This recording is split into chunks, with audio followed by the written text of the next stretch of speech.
Alors qu'en 2012, la Commission européenne annonçait une nouvelle révolution industrielle, les dernières annonces de fermeture chez Caterpillar en Belgique ou de réduction d'effectifs chez Alstom en France montrent à quel point le tissu industriel européen est vulnérable. Le Parlement européen de son côté présente une nouvelle résolution sur la nécessité d'une politique de réindustrialisation, mais quel sera son impact et y a-t-il une solution pour inverser la vapeur? Nous avons posé la question à deux députés originaires du monde syndical, le français Édouard Martin et le belge Claude Rolin. Ce qu'il faut déjà dans un premier temps, il faut que la Commission soit en harmonie avec les déclarations qu'elle fait.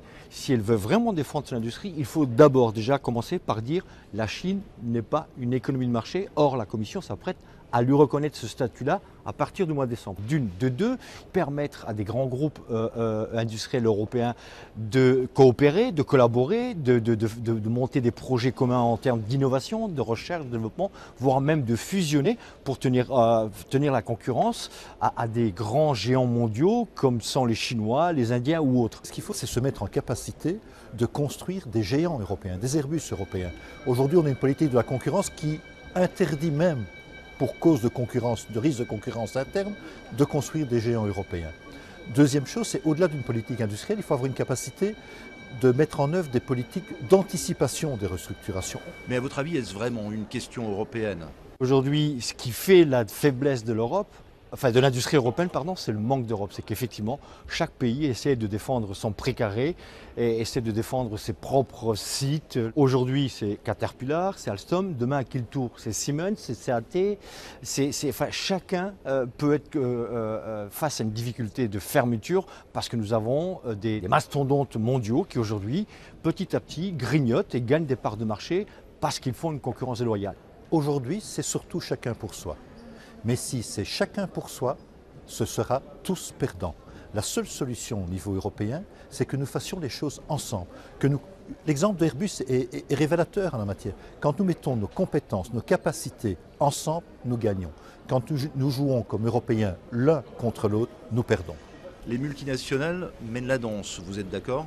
Non, clairement, ce sont les multinationales qui imposent leurs lois, mais le politique a encore tout son sens. Le politique a tout son sens s'il se met ensemble pour avoir justement la capacité de peser par rapport à ces gros groupes. Aujourd'hui, que font les groupes? Ils jouent de la concurrence entre nos différents États. Nous sommes le plus grand marché mondial. À partir du moment où nous travaillons ensemble avec les mêmes règles, nous savons imposer aux groupes multinationaux nos règles et d'avoir un minimum d'éthique et de respect pour les gens. Ces multinationales se permettent de dire aux États voilà ce qu'on va faire et c'est pas autrement, c'est nous qui dictons la loi, c'est parce qu'elles connaissent très bien les faiblesses de l'Union européenne. Et effectivement, elles jouent les pays les uns contre les autres, c'est attention à ce que vous allez faire, attention à la décision que vous allez prendre ici, parce que si jamais vous nous mettez des bâtons dans les roues ou trop de contraintes, eh bien, nous irons chez vos voisins, qu'ils soient français, italiens, luxembourgeois ou allemands. Et c'est là où nous devons, nous, avoir une position commune pour éviter justement qu'on fasse du dumping social et que chacun aille faire son marché là où c'est le plus intéressant pour lui. À votre avis, ce n'est pas un peu chacun pour soi? Certains essaient de nous opposer les uns aux autres, mais en réalité, regardez ce qui se passe encore plus à l'est, en venant du pays du soleil levant. C'est que la Chine est en train de gagner des parts de marché en Bulgarie, en Roumanie, en Pologne, et ça veut dire que si la seule politique de défense industrielle européenne, c'est le moins-disant social, il y a un pays qui va très vite nous mettre tous d'accord et qui va tous nous laminer, c'est la Chine. Il y a des différents d'appréciation des réalités européennes, de la volonté européenne.